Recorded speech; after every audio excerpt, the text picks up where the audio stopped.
They didn't see him coming. They thought he was just another kid, another mistake. But what they didn't know was that one moment of underestimation could change everything. Don't forget to subscribe. Your support is what will help us reach our first 1,000 subscribers. The courtroom was tense, almost suffocating. The air thick with the kind of arrogance that only certainty and privilege can buy. Adam Reed, a 28-year-old black man with eyes like quiet storms, stood at the defendant's table. His suit was impeccable, his voice calm, but every glance from the jury and judge carried a silent accusation, an unspoken prejudice that hung heavier than the oak-paneled walls around him. The prosecutor, a man whose smile never reached his eyes, paced before the jury, painting Adam with broad strokes of assumption. "We all know the type," he sneered, each word dripping with disdain. "He comes from the wrong side of town. He dresses like, well, you know, and you can tell what he's capable of." The courtroom murmured with agreement from some, laughter from others, and Adam felt the weight of every stereotype aimed at him. He kept his hands folded, resisting the urge to speak over them, to shout over their ignorance. He felt the walls closing in, the oppressive certainty of people convinced they already knew his story. It was more than a legal battle. It was a confrontation with a world that had underestimated him for too long. Then came the evidence, thin, circumstantial, a web of assumptions masquerading as proof. Adam's heart tightened as the prosecutor presented a narrative designed to vilify, to manipulate, to erase his dignity. The judge nodded occasionally, taking notes, oblivious to the injustice simmering beneath every word. But Adam had prepared, silently, meticulously, for this moment. When his attorney finally called him to the stand, he rose with a quiet authority that silenced the murmurs immediately. The room shifted, sensing the storm that was about to break.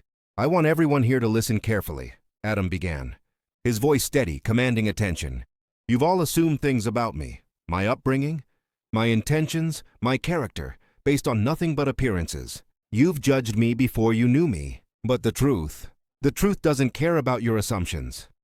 With precision, he dismantled the case piece by piece, revealing evidence that had been overlooked, details that exposed bias in the investigation, inconsistencies in testimonies, and most importantly, the real culprit, a person whose identity the courtroom had dismissed at first glance.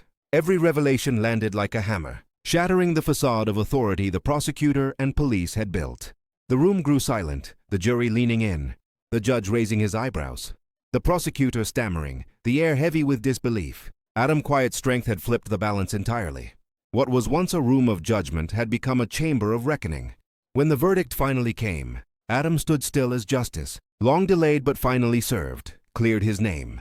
He looked around, not with vengeance, but with the calm dignity of someone who had survived the weight of ignorance and emerged unbroken. As he walked out of the courthouse, sunlight spilling over the steps like a promise, he felt something deeper than relief, a recognition that equality isn't given, it's asserted, that resilience is more powerful than prejudice, and that no system built on assumptions can withstand the truth. Adam's story became a quiet legend, a reminder that judging someone by the color of their skin, their accent, or their neighborhood is not just ignorant, it's dangerous. That day, he didn't just reclaim his life.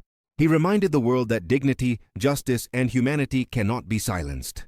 If Adam's story moved you, hit that subscribe button for more powerful stories that celebrate courage, resilience, and justice. Comment below, what would you have done in his shoes? And don't forget to like this video to help share this message of truth and dignity with the world.